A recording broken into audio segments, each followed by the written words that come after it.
So let's talk about social media. I believe as a society, we are way too connected to our phones. We need to have background noise on, so we oftentimes turn on TV shows and whatnot. And, you know, I'm not saying that you can't be part of it at all. But the issue is we're too much part of it. We're very connected.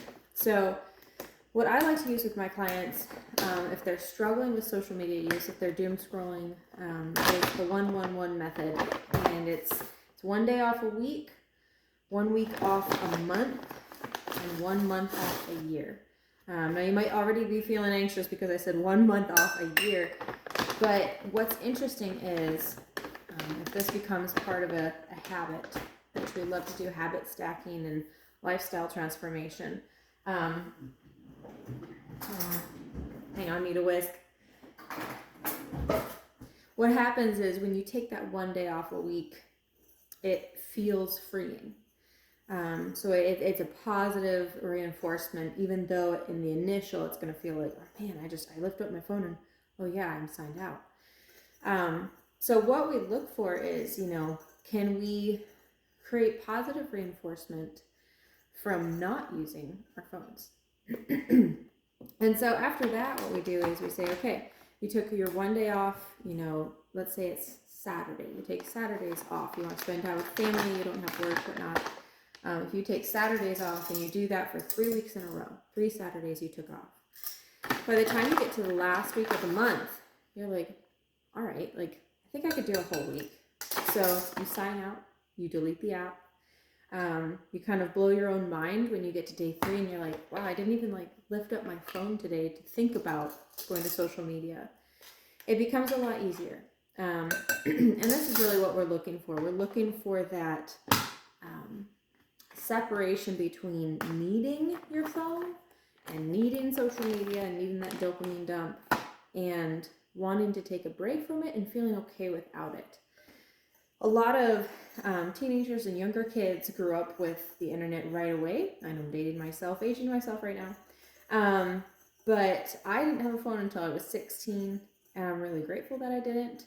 I didn't have to create, phone regulation. I didn't have to worry about that. And so I think about this current generation and how can I help them best? Even, I would say the 50 plus generation that maybe they're recently retired and for once in their life, they have a lot of time on their hands and they want to live life well. They want to have a full second half of their life or however long they live. And so social media can become a bit of a detriment because they find that they have all this time, they don't know what to do with, and it kind of gets filled up unnecessarily by just scrolling.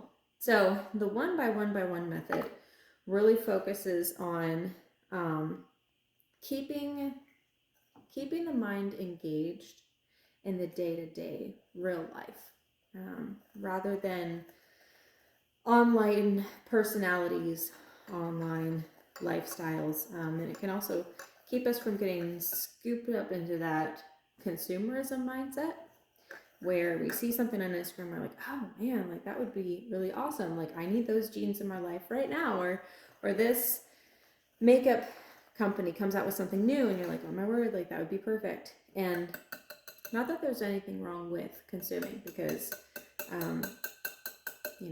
buying from local companies, buying from businesses is how we keep them in business. I'm definitely a proponent for that. But, we can overextend our finances and it can all sometimes boil down to we see it, we want it. So if we can keep ourselves in check by limiting our exposure to social media, we can actually find a better balance to life and live life better. Okay, that's it. You'll see what I'm making here when the recipe turns out. We'll find it if it turns out. I am testing the recipes today. So, yeah, good luck to me. And if you have more questions, always shoot them to me. I love getting DMs about, hey, you spoke about this concept. What does it mean? So, yeah, have a good day, guys.